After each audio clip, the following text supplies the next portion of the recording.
quels seraient vos conseils par rapport à un néophyte comme moi qui désirait commencer à faire une collection? Alors, il faut s'entendre sur un concept. Pour moi, une planche de bande dessinée, c'est un manuscrit. L'œuvre qui compte pour les auteurs, c'est l'album. Il vous raconte toute une histoire qu'il a racontée plus ou moins bien. Il a consacré plus ou moins d'énergie à faire telle planche, telle autre planche, etc. Donc moi, j'arrive et je dis, une seule planche résume tout l'album ou toute l'œuvre. C'est celle-là que je recherche. Donc la première chose, c'est de lire beaucoup et de voir ce que vous aimez beaucoup. Alors, quand vous lisez un album de bande dessinée comme cela, vous vous rendez compte qu'il y a, il y a cette planche où on raconte tous les prolégomènes, on raconte tous les détails, et vous voyez deux personnages qui se parlent 5 fois, ça manque d'intérêt. Et puis vous avez une planche extraordinaire où il se passe quelque chose. C'est évidemment celle-là qu'il faut essayer d'avoir. Donc, alors, une esthétique se déroule, on commence à faire des choix. Et puis une fois que vous avez lu tout ça, et que vous avez lu toute cette pile-là, sont des livres sur la bande dessinée, vous commencez à savoir qui est qui, quand ça a été publié, qui a aidé qui a inspiré qui, et vous remontez alors des filières. Moi, j'ai décidé 2 choses, je crois que je les ai inventées pour moi-même. Un album de bande dessinée, bien sûr, ça s'ouvre comme ceci. Donc, quand vous êtes exposé dans un album à une planche, vous êtes exposé à 2 planches. Donc, j'ai commencé à essayer de chercher ce que j'appelais des doublons, c'est-à-dire 2 planches qui se suivent. Ça permet d'avoir des scènes beaucoup plus belles et beaucoup plus grandes. Puis, j'ai commencé à rechercher en priorité des thématiques. Il se fait que j'ai beaucoup voyagé et qu'il y a certaines villes que j'aime beaucoup, donc j'ai choisi de prendre plus facilement une planche qui représentait New York, des planches qui représentaient Venise. J'ai pris une autre thématique qui est celle des peaux rouges, parce que j'ai vécu aux États-Unis et que sur le thème des peaux rouges, vous avez des histoires d'enfants, vous avez des histoires pour adultes, vous avez des histoires graves, des histoires... Tout ce monde du western, je l'ai décliné par une série d'artistes différents. Et tout d'un coup, il y a une logique qui apparaît. On peut illustrer le doublon. Et bien voilà, donc ceci c'est de Marini, c'est un artiste contemporain, c'est tiré des Aigles de Rome, qui est une série qui est en train d'être publiée pour l'instant. Et j'ai voulu avoir, donc c'est l'histoire de 2 frères ennemis, amis, nous verrons la fin de l'histoire. J'ai une scène de combat où on les voit gamins et ça donne évidemment quelque chose de très beau à regarder si on les place l'une à côté de l'autre. Je crois que l'une sans l'autre ne raconterait pas la même histoire. Ça, c'est un exemple. Mais il y a des auteurs qui ont compris la même chose que moi. Et voilà un auteur qui fait tout de suite une double planche. Donc ceci est l'intérieur d'un album, et de nouveau, c'est Venise. Mais d'abord, l'image est superbe, sa construction est superbe, sa mise en couleur est somptueuse. Et lorsque l'on va analyser tous les détails, on retrouve une série de choses qui, moi, m'intéressent à tous égards. D'abord, c'est beau, et puis je vois tout d'un coup que le Palais des Doges ici est en construction. L'artiste a donc fait tout un travail de recherche historique. Venise. On sait que Corto Maltese se promène à Venise, donc recherchant une planche de Corto Maltese, j'ai attendu jusqu'à ce que j'en trouve une de Fables de Venise. Et la voici en morceaux.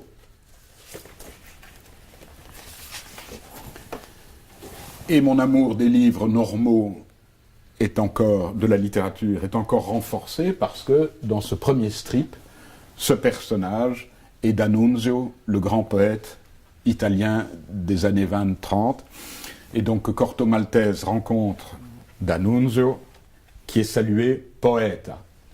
En fait, vous cherchez une planche qui va être pour vous la définition de l'album.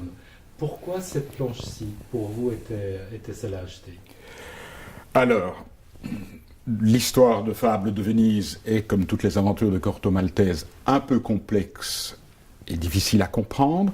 Beaucoup de choses s'y trouvent mélangées, mais il y a en tout cas l'émergence du fascisme. Si vous prenez l'album, vous verrez qu'il n'y a qu'un nombre extrêmement limité de planches où Hugo Pratt dessine Venise. Il dessine Corto Maltese, mais moi je veux Corto Maltese dans Venise. Donc qu'est-ce que c'est Venise? Mais des gondoles. J'ai mes gondoles. Et ici, ça doit être San Giorgio. Et puis j'ai D'Annunzio en plus. Voilà, je n'ai pas beaucoup hésité à acheter cette planche. Le fait que le format soit en 4 parties était important pour vous aussi? Non, pas du tout. Ça, maintenant, je dois faire. Alors, je vous ai dit que les planches de bande dessinée n'étaient pas l'œuvre d'art du dessinateur. L'œuvre d'art de l'auteur, c'est l'album complet fini. Moi, je m'insère dans ce processus et je dis, non, un élément vaut le tout. Très bien.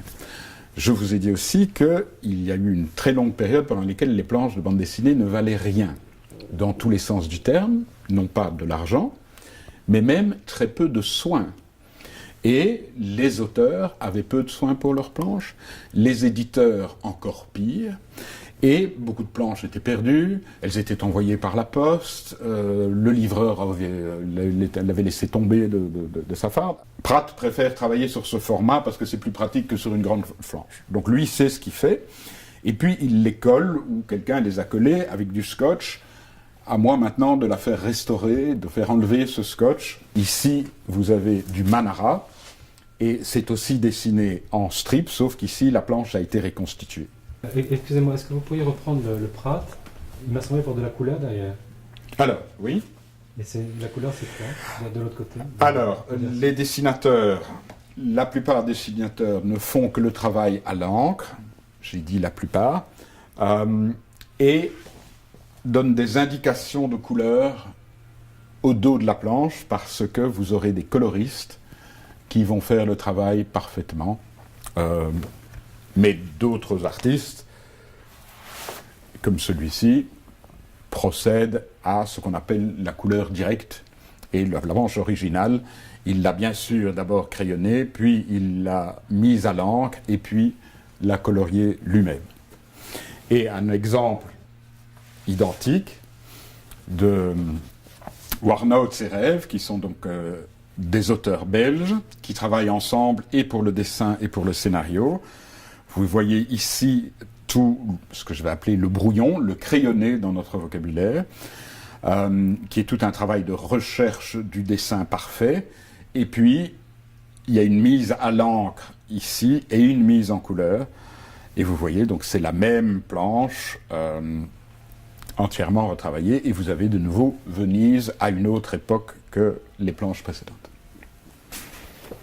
Dans quel cas est-ce que Hergé se positionne chez vous? Hergé est sans doute celui qui a permis d'inventer et de donner ses lettres de noblesse à la bande dessinée. Par un souci constant de son travail, non seulement son travail de dessinateur, mais par exemple il était extrêmement exigeant sur la qualité des albums, la qualité en tant qu'objet. Quelle est la conséquence de ce bel objet? C'est que il résiste à ma première lecture quand j'ai 10 ans, et je peux le donner à mon petit frère 5 ans plus jeune, et il continue à le garder, et ses albums continuent de vivre. J'ai ici sans doute un des premiers Tintins qu'on m'a offert quand j'avais 10 ans, qui est Tintin au Tibet. Je l'ai dans mon édition que j'ai reçue, qui est donc vintage, mais qui est abîmée. Et il y a l'écriture de ma maman qui dit « ce livre est à André ». Voilà. Hergé a réussi à créer un monde que nous avons tous partagé, et en plus, qui nous décrit, ce monde imaginaire, nous décrit le vrai monde. Hergé ose, très tôt, aborder des vrais sujets. Le sceptre d'Ottokar, par exemple, c'est l'histoire de l'Anschluss, donc la manière dont les nazis hitlériens ont réussi à prendre le pouvoir en Autriche. La chose amusante, ou pas amusante, c'est que ça paraît l'été 39, en strip.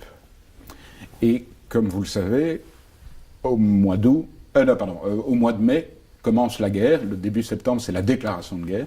Donc, les petits Belges, en lisant Tintin, avait compris ce que c'était qu'un pouvoir militaire dictatorial. Alors ça, je trouve fascinant. Vous prenez Coq-en-Stock que vous n'avez pas bien compris, c'est l'histoire des négriers et de l'esclavage moderne qui continue. Vous lisez Tintin au Tibet, vous avez toute une approche de qu'est-ce que je fais pour mes amis, qu'est-ce que l'amitié, et est-ce que si Chang est mort, je me contente de lire le journal comme quoi il est mort, ou je me dis il est vivant et je vais le chercher. Cette planche-ci est du sceptre d'Ottokar, nous en parlons. Elle a une importance dans l'histoire de ma collection parce qu'en un seul achat, j'ai décuplé la valeur de ma collection et le lendemain, je me suis dit, mais tu fais quoi et vers où allons-nous? Ceci valait le prix d'une voiture à l'époque. Alors pourquoi ai-je pris cette planche que j'ai dû acheter en 91? Il y en avait 5 ou 6 à vendre, à la même vente. J'ai pris celle-ci, pourquoi? Ça s'appelle donc le sceptre d'Ottokar. Ça tombe bien, le sceptre est ici, et c'est la première phrase, victoire, le sceptre est à nous. Et puis, vous avez ce sceptre qui est absolument partout dans la poche de Tintin. Bien. Vous savez que c'est le combat entre la Sildavie et la bordurie, les bordures étant les mauvais. Vous avez le poste frontière qui est bien là, vous savez où vous êtes.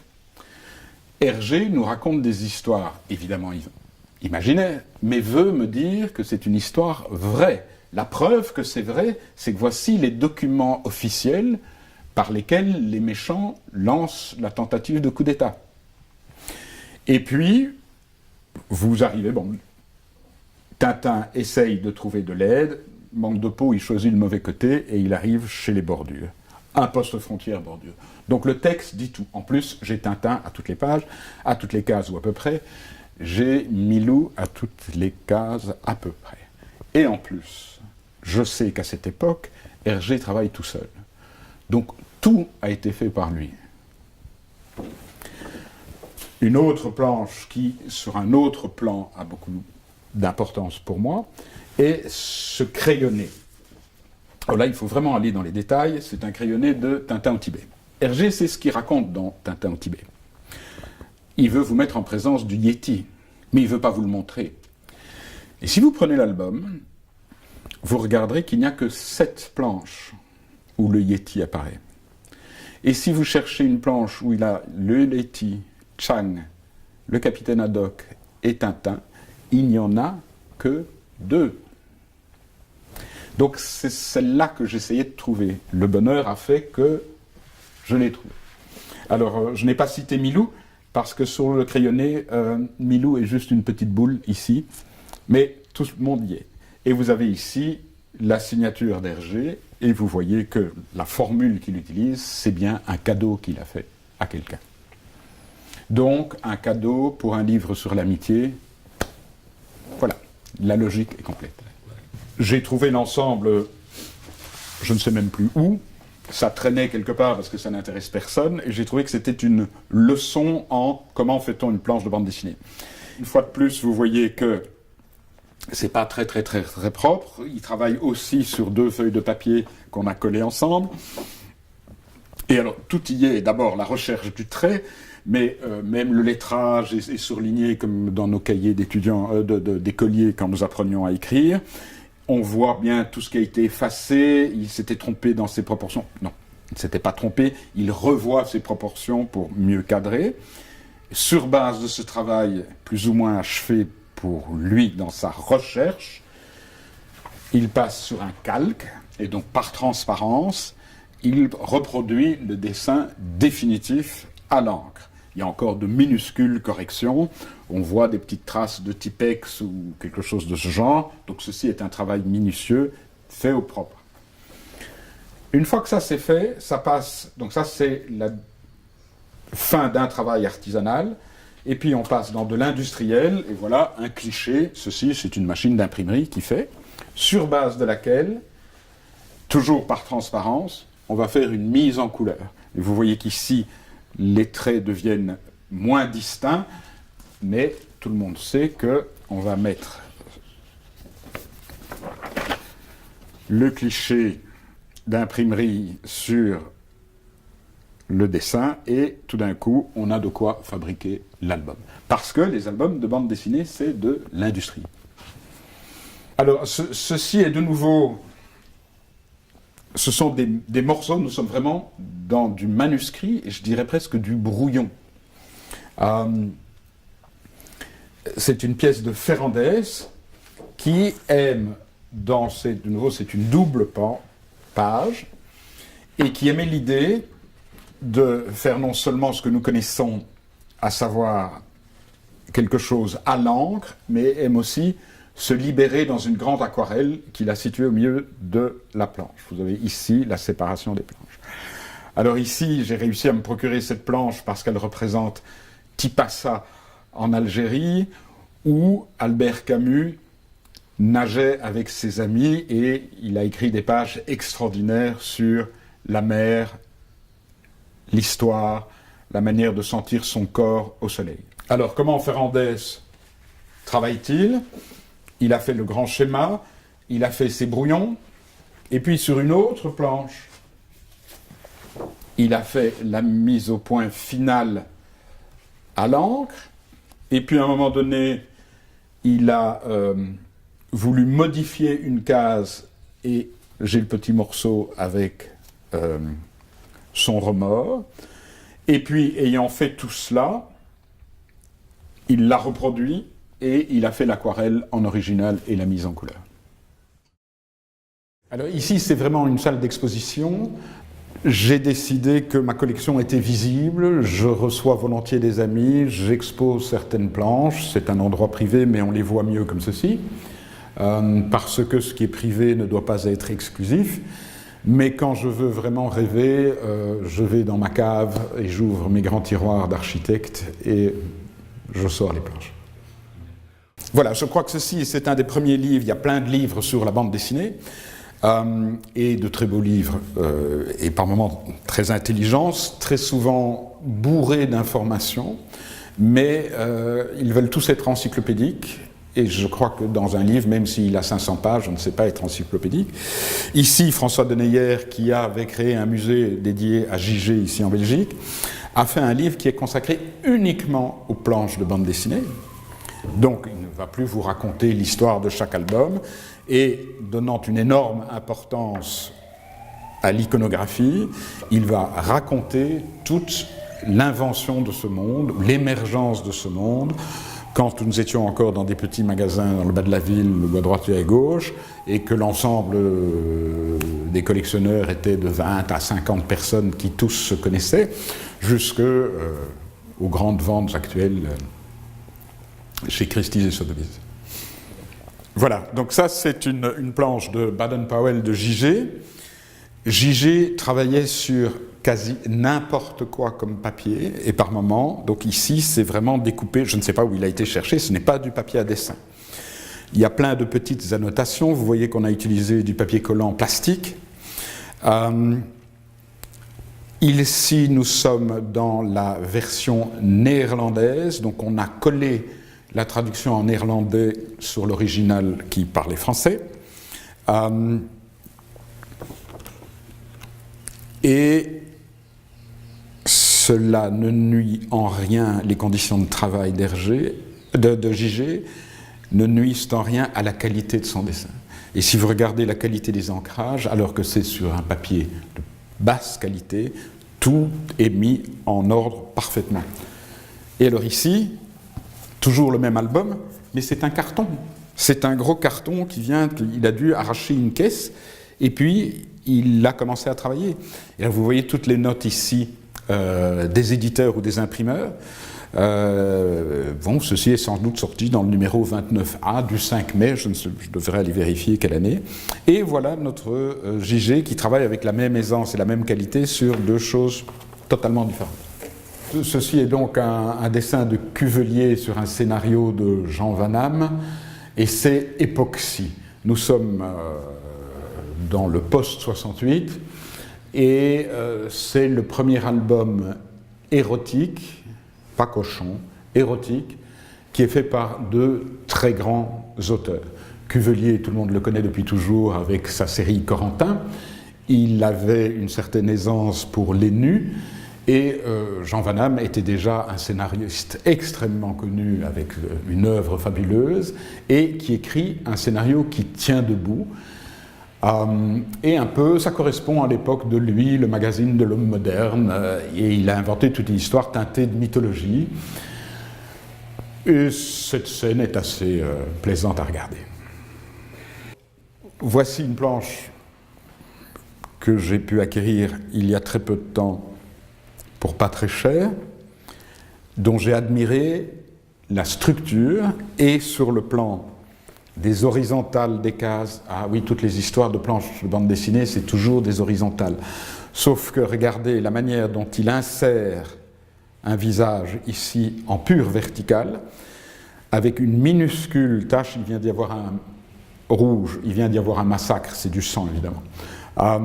Et ce jeu du vert, de ce visage en gros plan, de cette strip rouge, je trouve est une magnifique. Alors ici, nous sommes de nouveau avec J.G. J.G. à un certain moment dans Pilote faisait un commentaire de l'actualité.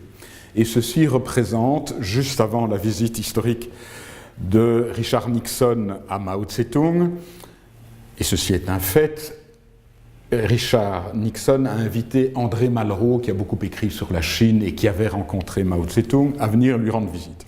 À ce moment-là, André Malraux était en pleine possession de tous ses moyens intellectuels et il était très intelligent, mais il était affligé d'un tas de tics nerveux suite à une maladie qui lui faisait faire des grimaces que J.G. a utilisées abondamment et atrocement. Et on voit Malraux, au fur et à mesure du débat, qui s'entortille et qui devient un nœud de tics. Et puis on voit Nixon qui prend sa valise et qui va voir Mao et qui lui parle avec les mêmes tics que Malraux. Alors ça, cette planche, si vous la regardez de près, vous verrez que de nouveau, J.G. a découpé des tas de petits morceaux de carton et puis les a reconstitués en une planche. Cette planche est parue donc dans Pilote en 1973, a été reproduite une fois dans une biographie extrêmement sérieuse de Malraux par Jean Lacouture. Et puis il y a 2 ans, tout d'un coup, j'ai appris qu'elle existait, c'était pas loin, et je l'ai acquise. Vous êtes administrateur de plusieurs maisons d'édition, vous étiez diplomate, vous avez écrit un roman, un essai sur Jefferson, je crois que vous êtes administrateur de la Procure, si mes souvenirs sont bons. Quelle est l'importance du livre dans votre vie ? Vous avez donné la réponse, tout est dans le livre. Je ne sais pourquoi je suis tombé amoureux des livres et je les aime passionnément.